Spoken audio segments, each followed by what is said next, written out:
1869, dois eventos extraordinários, distantes 16 mil quilômetros um do outro, causaram uma reviravolta no mundo artístico e social do Ocidente e do Oriente. Enquanto o Canal de Suez abria as portas para a Ásia e para o mundo ocidental, o imperador japonês Meiji, removido do poder pela ditadura militar do Shogun, tirou o país do isolamento ao qual havia sido submetido durante 2 séculos e meio. Essas duas aberturas simultâneas permitiriam que os ocidentais descobrissem e admirassem obras de arte singulares daquele período. As xilogravuras japonesas. A arte japonesa do ukiyo-e.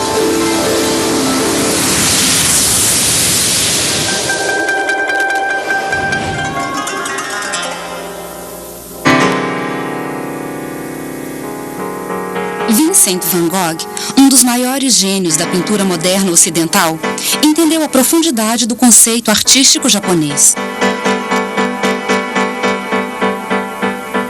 Em 1886, Van Gogh escreveu ao seu irmão Theo: "De alguma forma, minha obra é inspirada nos japoneses."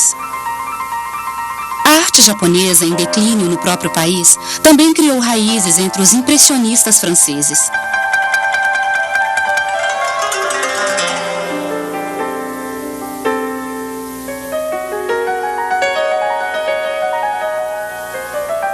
Mais tarde, ao observar a paisagem nevada do sul da França, Van Gogh escreveu: "E a paisagem nevada com seus picos nevados, tal qual o céu brilhante como neve, parecia as paisagens de inverno construídas pelos japoneses."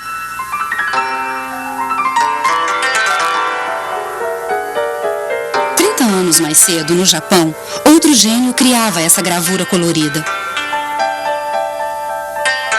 Hiroshige, assim como seu mestre Hokusai, produziu milhões de gravuras, posteriormente vistas na França.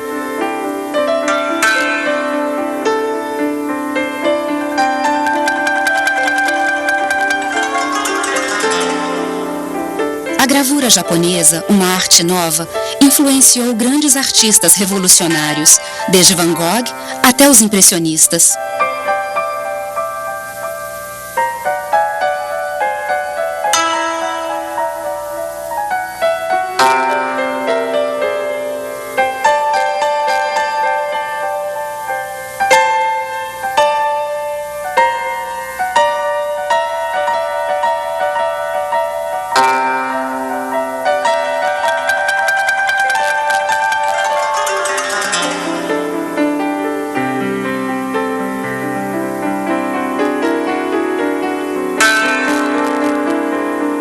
Mas a ascensão do modernismo ocidental anunciou o fim dessa arte secular e sublime no Japão.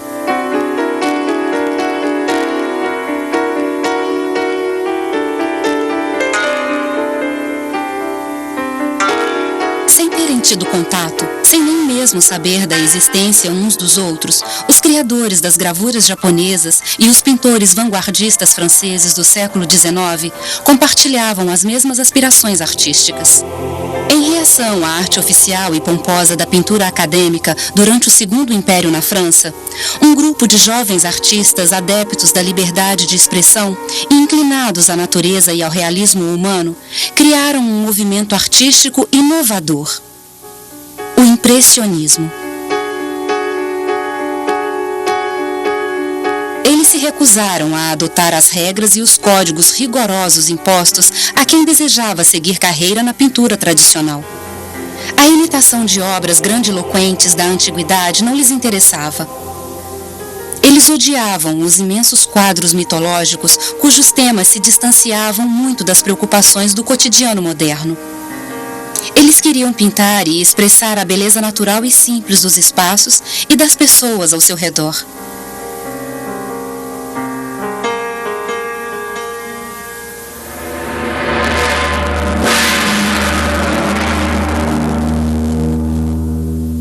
Do outro lado do mundo, no Japão, durante 250 anos, os criadores dessas gravuras, também influenciados pela liberdade e proximidade das pessoas, desenhavam e entalhavam cenas da vida comum, em oposição aos grandes temas religiosos e morais. Eles produziram gravuras de pequenas dimensões, em contraste aos painéis pesados e suntuosos de madeira que decoravam templos e lares aristocráticos.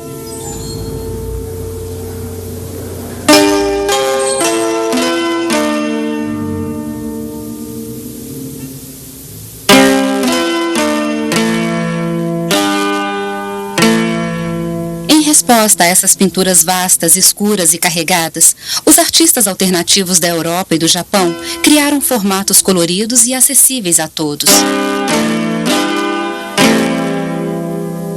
Cores e formas puras e simples se tornaram elementos fundamentais em seus trabalhos.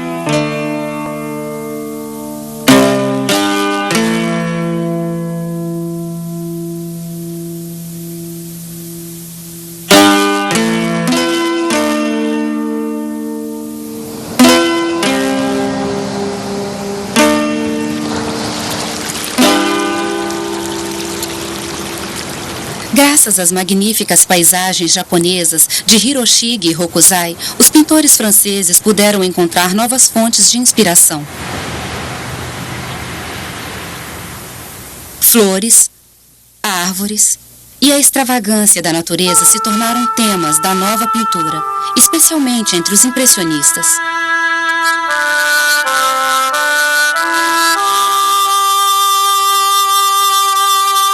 Mas a verdadeira revolução era o sentimento de liberdade contido nas gravuras japonesas e nas obras impressionistas. O jugo acadêmico que aprisionava a arte oficial havia sido destruído.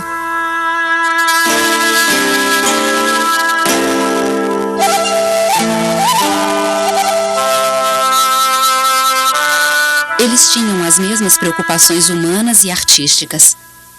Pintar a alegria e a realidade, se aproximando ao máximo das pessoas.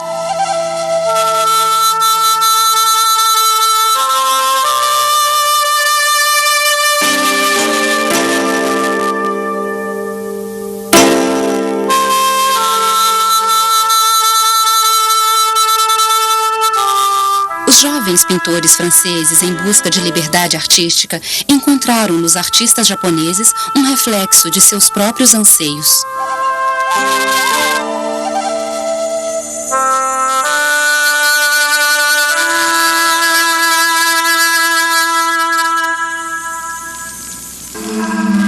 No Japão, essa revolução artística havia nascido 250 anos antes. Naquela época, o país entrava em colapso devido a guerras e catástrofes.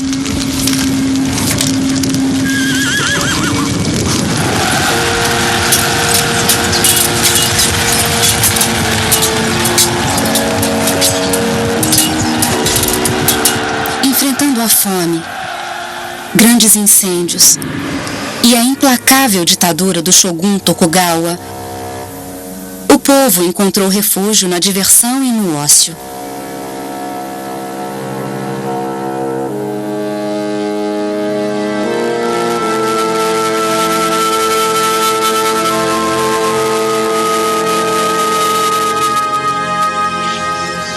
A fragilidade e a brevidade da vida promoveram uma busca generalizada pelo prazer.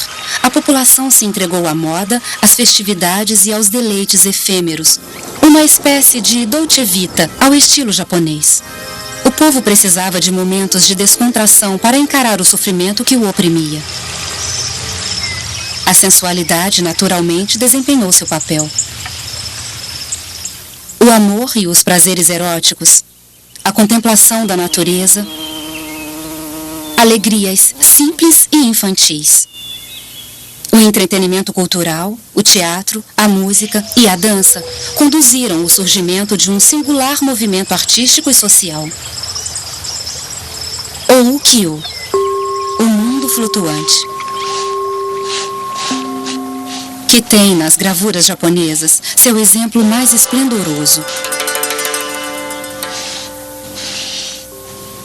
Gravuras que ilustravam a vida e os costumes do Japão nos séculos 17 e 19.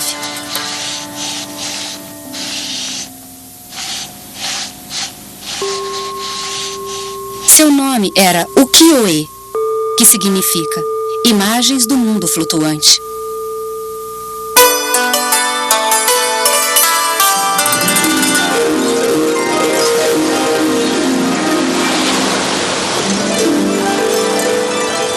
Esta manifestação típica não sofreu influências externas, pois as autoridades japonesas fecharam as fronteiras do país para evitar a ação nociva dos ocidentais naquela época.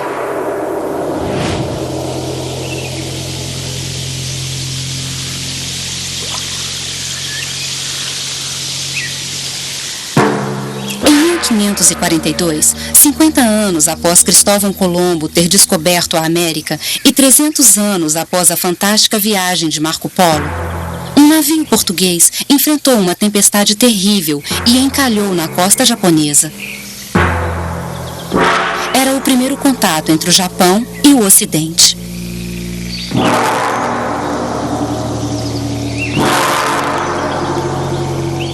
Os europeus, certos de serem o único povo civilizado da Terra, ficaram surpresos com o refinamento e a riqueza da cultura japonesa.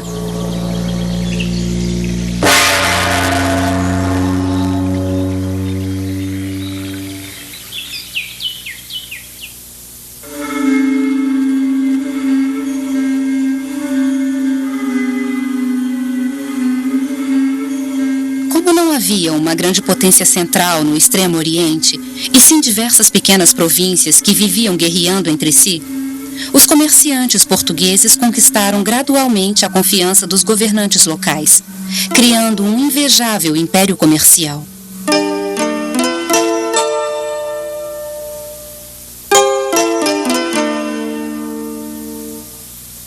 Em quase 20 anos, toneladas de ouro e riquezas foram exportadas para a Europa.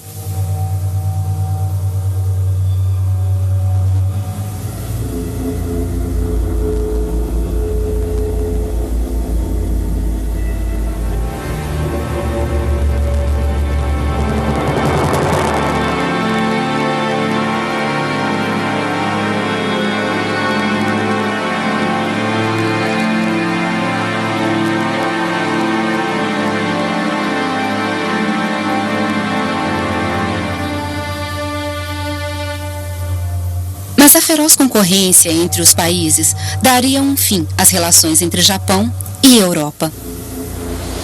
Quando os holandeses, liderados pelo explorador inglês William Adams, chegaram ao Japão para também negociar, graves desavenças irromperam entre Portugal e Holanda. Após meio século de monopólio comercial no Japão e da pilhagem de riquezas do país por estes dois países, inimigos entre si, a ditadura do Shogun pôs fim a esta relação de uma vez por todas e proibiu qualquer estrangeiro de pisar em território japonês.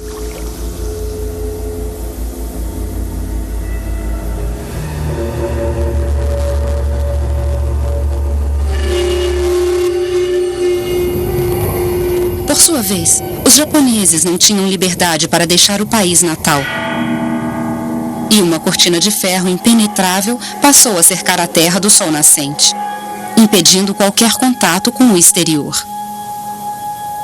O Japão se vingava dos anos de pilhagem estrangeira e só viria a abrir suas portas novamente 2 séculos mais tarde.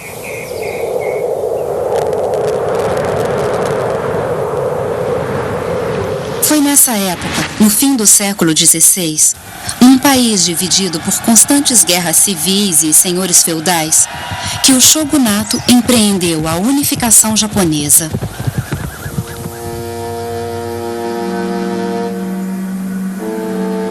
E um longo período de paz foi estabelecido no Japão, que duraria quase 300 anos. O imperador, ainda uma figura respeitada, permaneceu em seu palácio em Kyoto enquanto os chefes militares e sua comitiva decidiram deixar a capital. O shogun decidiu se fixar em Edo, uma nova cidade litorânea que mais tarde, no século XX, viria a se tornar a cidade de Tóquio.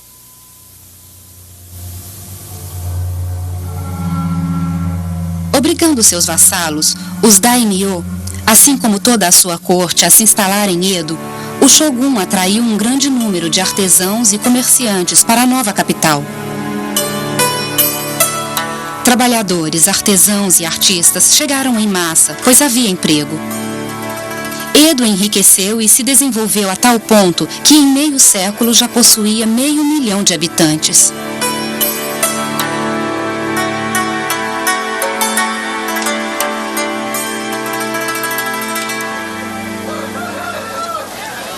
Surgia a classe média. Enriquecendo a cada dia, ela logo superou a nobreza em luxo e riqueza. Mas o shogun se recusou a aceitar a importância dessa próspera burguesia. E a classe foi banida de qualquer tipo de participação política.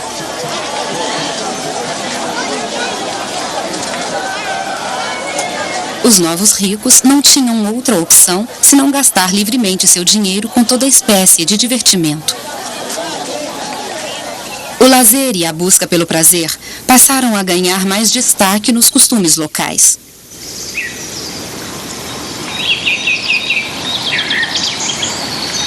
Foi então que os artistas criadores do ukiyo-e, as imagens do mundo flutuante, surgiram em cena. Eles haviam compreendido perfeitamente o espírito que tomava a atmosfera da nova cidade.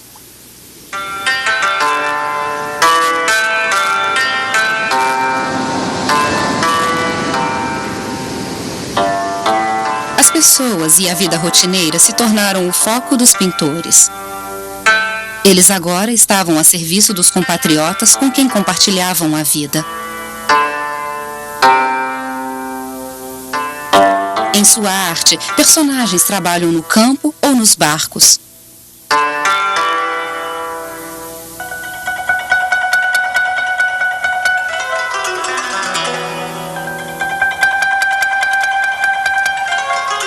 Mulheres tomam banho. Mães amamentam os filhos.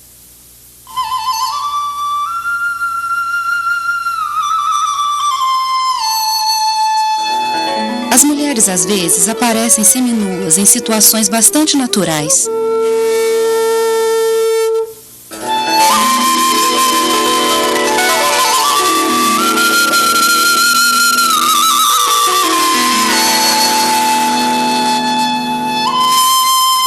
A arte havia se libertado do peso de uma tradição secular.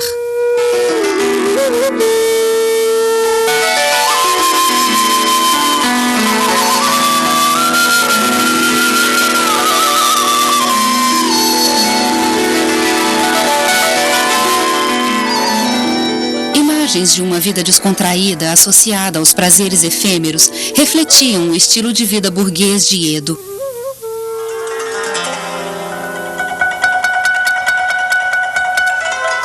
A beleza feminina sempre foi um dos grandes temas da arte e uma inspiração ilimitada para os grandes artistas do ukiyo-e.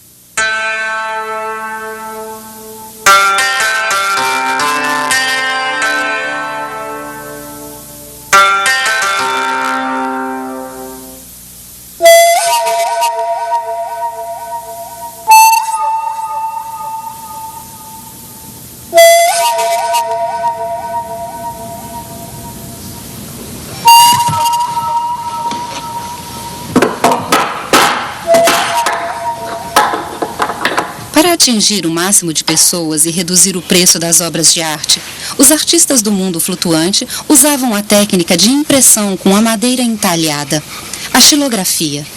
Assim podiam reproduzir inúmeras vezes seus desenhos. O artista desenha sua obra em papel de arroz, que é levemente transparente. Depois, a folha é virada de cabeça para baixo e colada num bloco de madeira com a mesma dimensão da imagem. Geralmente, utiliza-se madeira da cerejeira ou da cerejeira selvagem. Ela é cuidadosamente preparada e perfeitamente lisa. O artista remove a parte superior do papel, deixando apenas a tinta do desenho que passou para a tábua.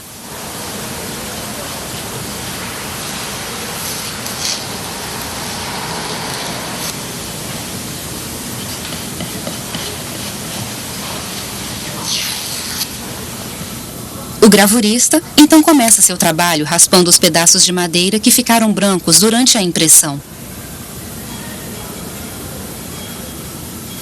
A técnica é meticulosa e precisa.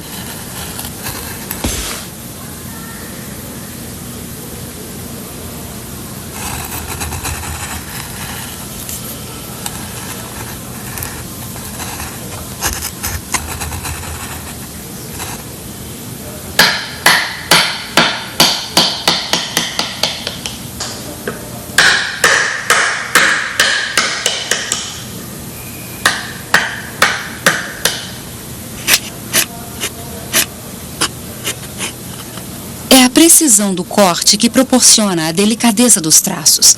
Eles precisam se assemelhar ao máximo ao desenho original. Quando a tinta é aplicada à madeira, somente as partes em relevo recebem as cores. Um bloco de madeira distinto é necessário para cada cor utilizada no desenho. O resultado é obtido imprimindo cada cor uma após a outra em aplicações sucessivas. Cada cor corresponde a uma tábua esculpida.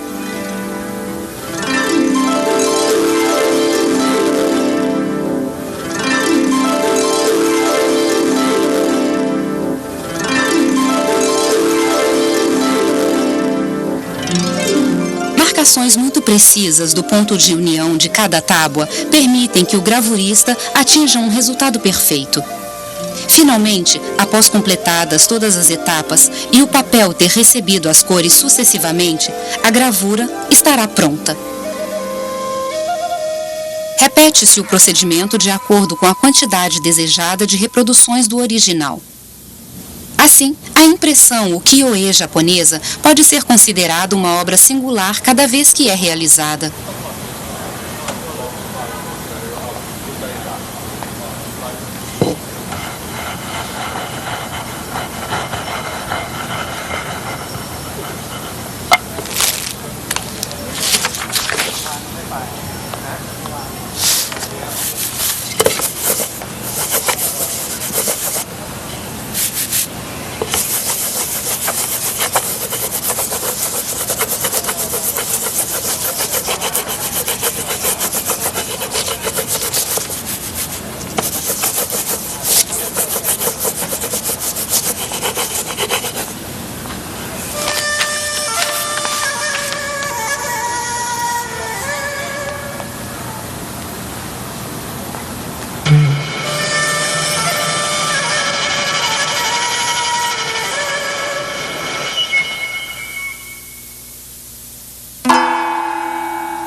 Foi no ano de 770 que artistas japoneses utilizaram técnicas de xilogravura pela primeira vez.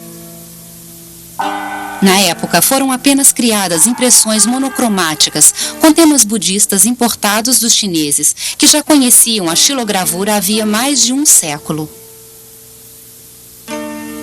Somente 900 anos depois, nasceram as impressões japonesas, puramente artísticas, com o ukiyo-e.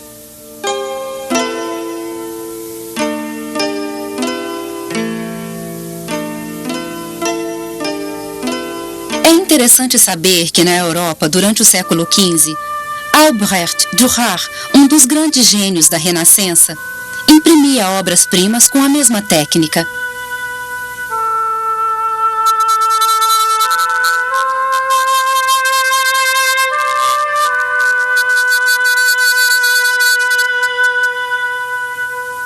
No início do século XVII, Moronobu criou as primeiras gravuras em folhas separadas, quando as gravuras eram usadas prioritariamente para ilustrar livros. O artista rapidamente aprendeu que, com o espírito do mundo flutuante que começava a reinar entre a população da nova cidade, pequenos formatos de fácil acesso eram os mais populares.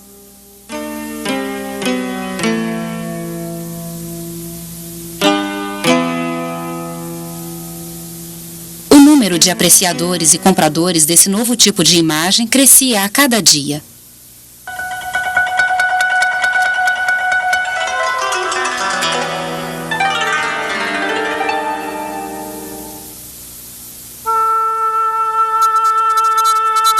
Então, era era completamente natural que começassem a surgir imagens eróticas de casais fazendo amor.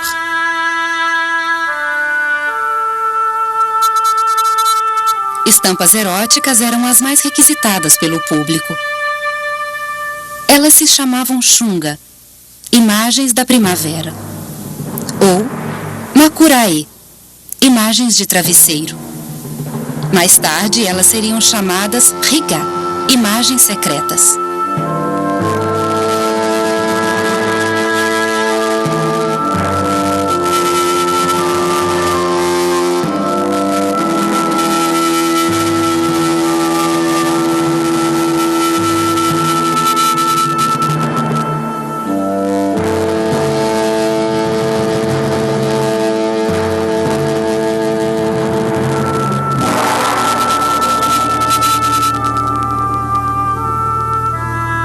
Em 1896, o famoso escritor francês Edmond de Goncourt afirmou o seguinte a respeito da gravura do brilhante Hokusai, mulher tomada por um polvo.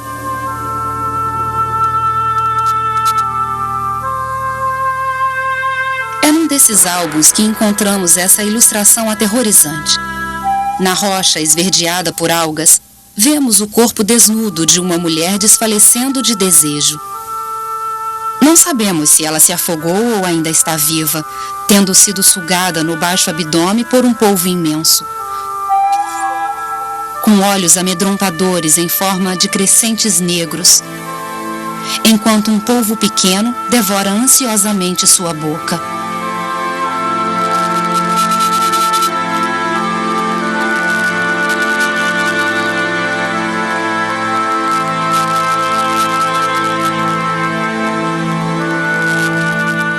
Apesar da censura, gravuras eram feitas e vendidas em segredo. A partir de então, elas se tornaram cada vez mais excêntricas e sofisticadas. A fineza e a elegância dos traços, a delicadeza das cores e das formas e a sensualidade das personagens atingiram novos patamares de refinamento. Essas imagens eróticas descrevem o ato sexual com total franqueza. As gravuras eram tão populares que eram vendidas abertamente em lojas. Mas em 1772, o governo proibiu a venda de gravuras eróticas.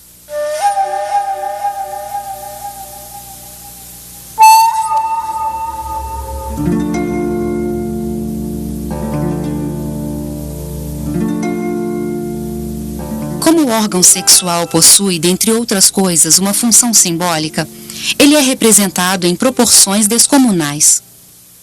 É interessante saber que na Europa, há mais de 2000 anos, o deus Príapo era uma figura com um enorme pênis ereto.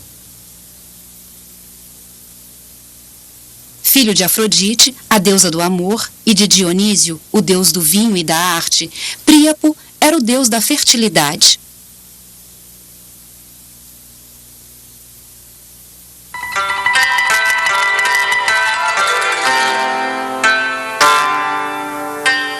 O erotismo, como acabamos de ver, era um dos principais temas artísticos. Ele simbolizava a fantasia das pessoas, mas também um tipo de anarquia que confrontava as regras.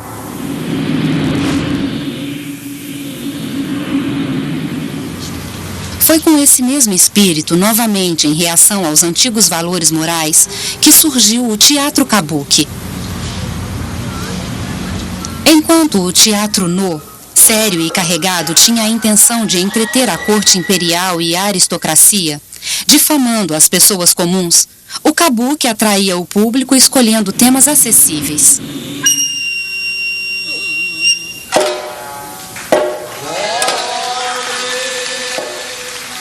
Inicialmente, ele era uma exibição com conotações sexuais.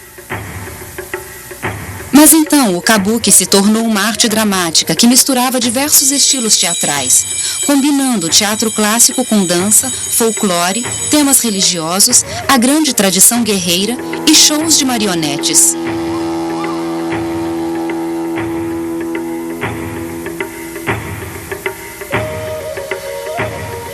O kabuki era inicialmente uma exibição de danças eróticas interpretadas por mulheres. Prostitutas talentosas que perceberam como se beneficiar do sucesso desse entretenimento erótico organizavam exibições em todo o país.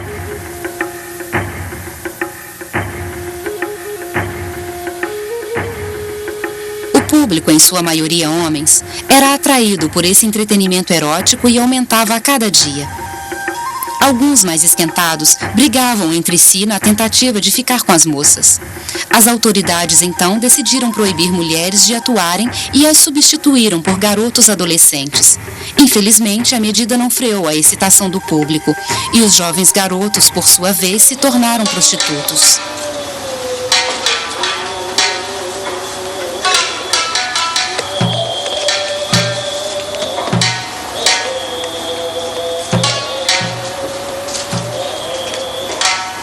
Em 1632, quase meio século depois, o governo tomou uma decisão irrevogável. Dali em diante, papéis femininos só poderiam ser interpretados por homens mais velhos. Assim, o teatro kabuki tomou outro rumo. Ele se tornou uma arte opulenta e vistosa, com figurino e maquiagem multicoloridos. Os atores, com maneirismos extravagantes, movimentos provocativos e caricaturais, interpretavam peças inspiradas em épicos de cavalaria e contos fantásticos, ou simplesmente na vida cotidiana.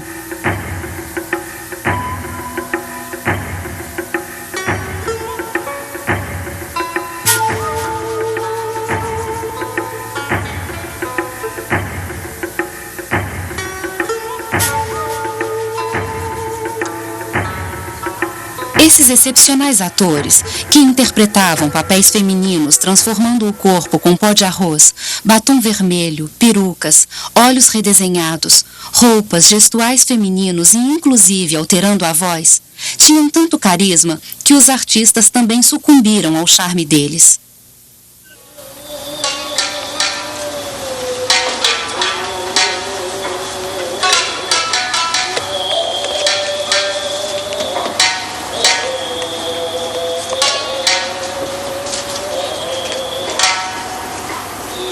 Os cenários e a atuação do teatro kabuki são característicos. Esses espetáculos maravilhosos ainda existem, passados quase 4 séculos, cativando plateias ao redor do mundo. Mas o público não se interessa apenas pelo espetáculo que ocorre no palco. No excepcional espaço reservado ao teatro kabuki, com bancas de souvenirs, restaurantes e grandes lojas, os espectadores podem passar o dia todo comendo e conversando.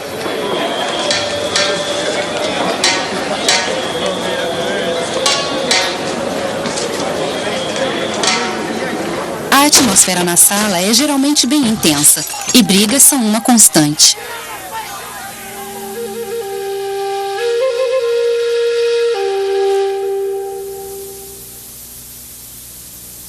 Algumas peças satíricas criticavam ou faziam graça de personalidades importantes ou aristocráticas da época.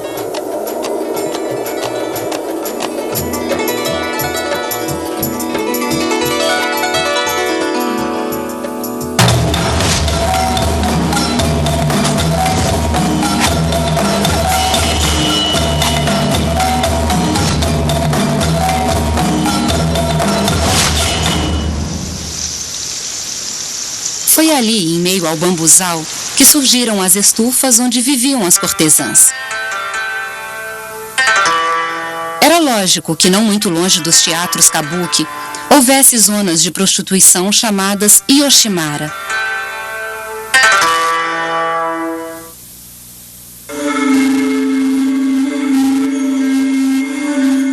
Essas estranhas criaturas cultas, capazes de conversar, cantar e dançar, entretinham os homens.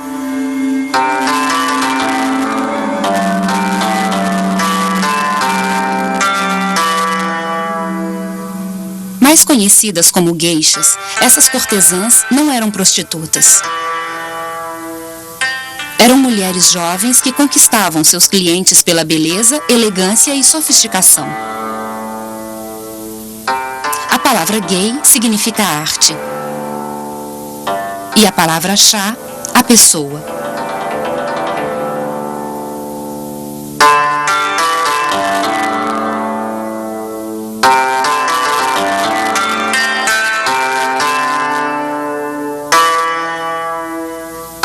Elas tinham como objetivo levar homens ao êxtase através da poesia da sua linguagem, do encanto de canções e danças e da suntuosidade de suas exibições.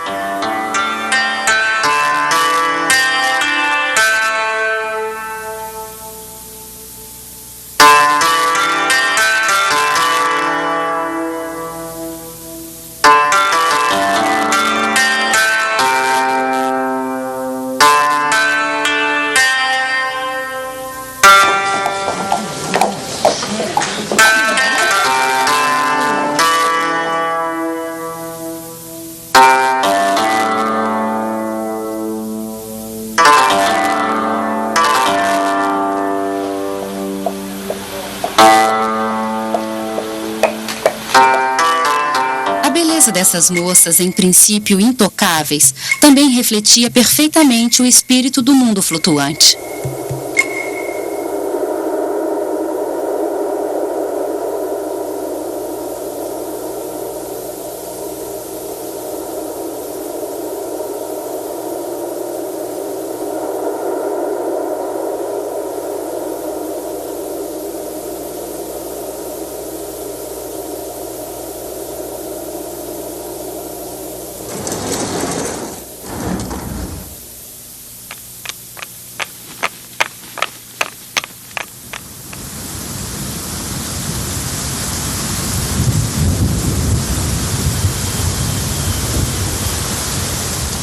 O conceito efêmero do mundo flutuante não simbolizava apenas a curta duração da vida humana, mas também da natureza.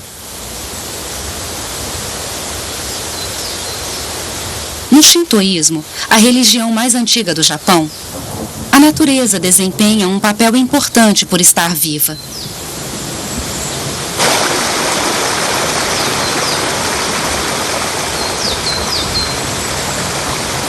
Toda a criação da Terra tem uma alma.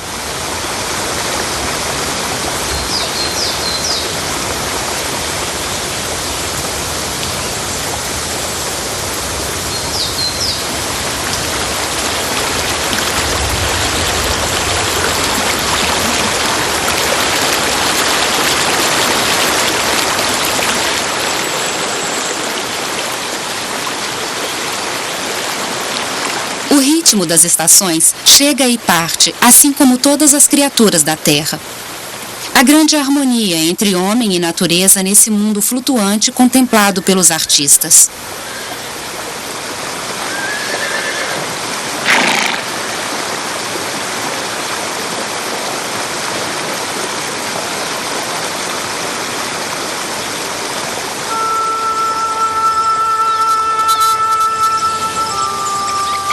Enquanto nas gravuras primitivas, montes, árvores e rios serviam apenas como pano de fundo para retratos, com Hokusai, a paisagem passou a ser um tema em si. O Monte Fuji se tornou, nos corações japoneses, o símbolo da nação.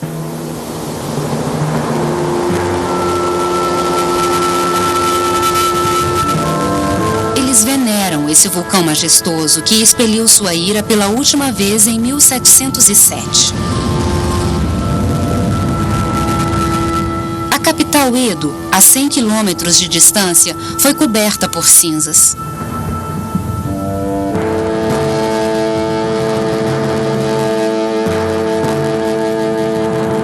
Segundo a religião shintoísta, uma divindade, a princesa Sakuya, mora ali. Ela tem o poder de fazer florescer as plantas.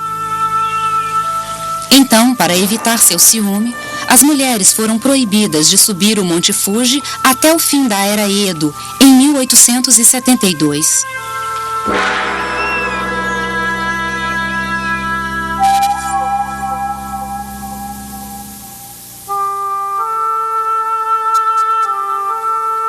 Foi Hokusai quem abriu os olhos das pessoas para as maravilhas que as cercavam.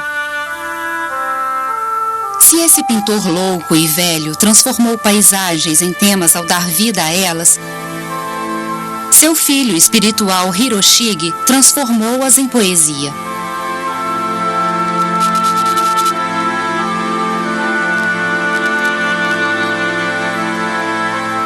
Sua obra lírica, mais sensitiva e menos intelectual do que a de seu mestre, atingiu o equilíbrio perfeito entre pessoas e natureza, integrando homens e mulheres às paisagens.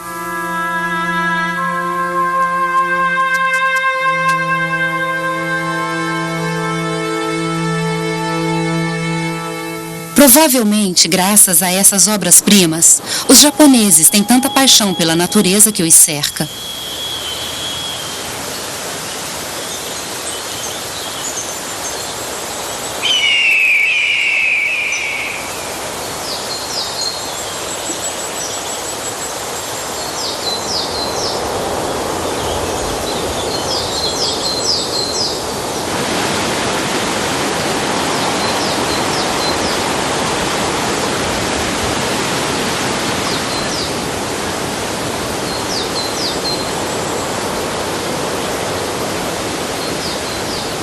Como disse Ryoi no século XVII, quando escreveu sobre o mundo flutuante, viver apenas o presente, contemplando a lua, a neve, o florescer das cerejeiras e as folhas de outono, gostar de vinho, mulheres e música, flutuar no rio da vida como uma cabaça flutuando na água.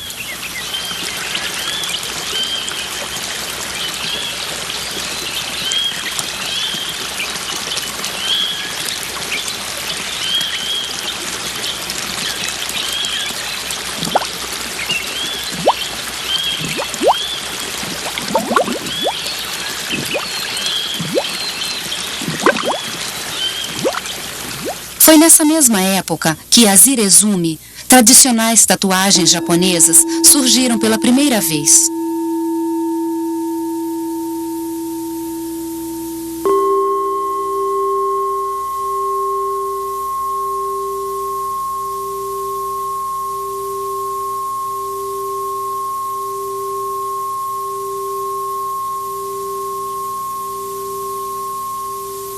Os temas marcados na pele eram inspirados nas gravuras ukiyo-e.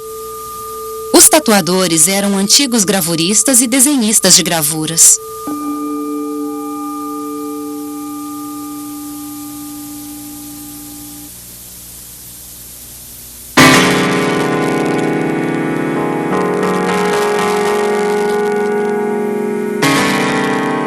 Na Europa, na França mais exatamente, os impressionistas também se mostravam interessados nas paisagens. As cores eram usadas como modo de expressão e emoção, e não mais como simples adorno. Ela se tornou um elemento fundamental nessas pinturas. Como os artistas japoneses de ukiyo-e, os impressionistas rejeitavam as regras básicas do classicismo na arte.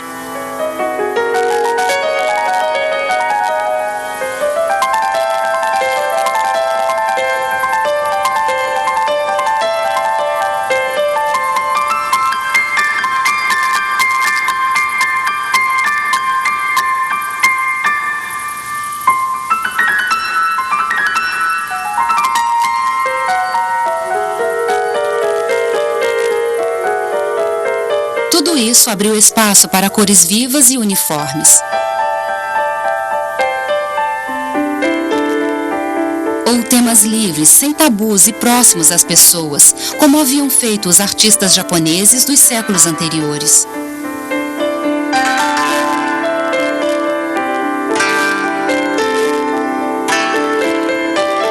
O impressionismo e as gravuras japonesas foram movimentos artísticos revolucionários que desafiaram as autoridades.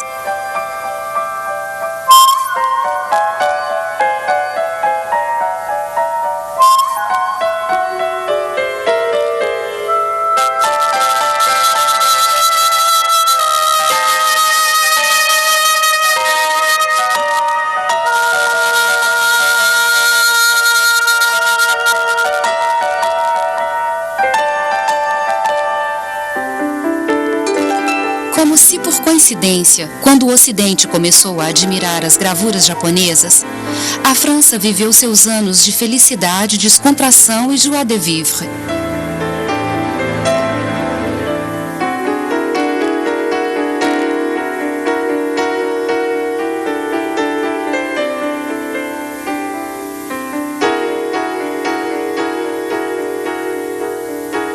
De fato, a famosa Belle Époque só começou no fim do século XIX na França.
Enquanto isso, no Japão, após 250 anos de isolamento, o país era mais uma vez governado por um imperador.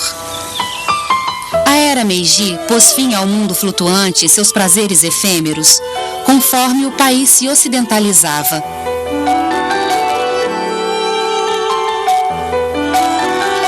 Mas do outro lado do mundo, Paris assumiu a tradição.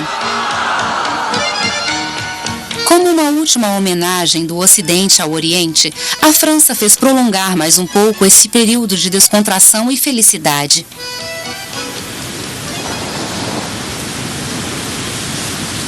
Infelizmente, ele não perduraria.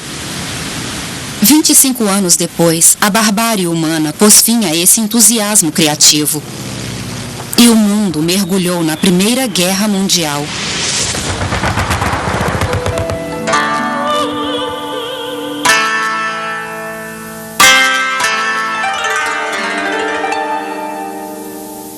Apesar do ukiyo japonês e da Belle Époque francesa não terem sido um paraíso para todos, os problemas cotidianos foram esquecidos. Durante poucos esplendorosos momentos, as pessoas se deixaram levar por fantasias e prazeres simples, como uma pena levada pelo vento.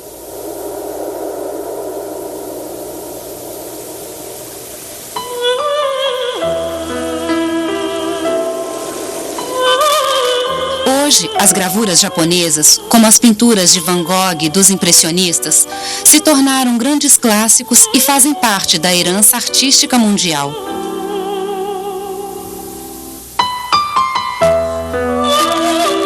Sua ousadia e sua resistência à opressão das autoridades são exemplos a serem seguidos em todos os lugares.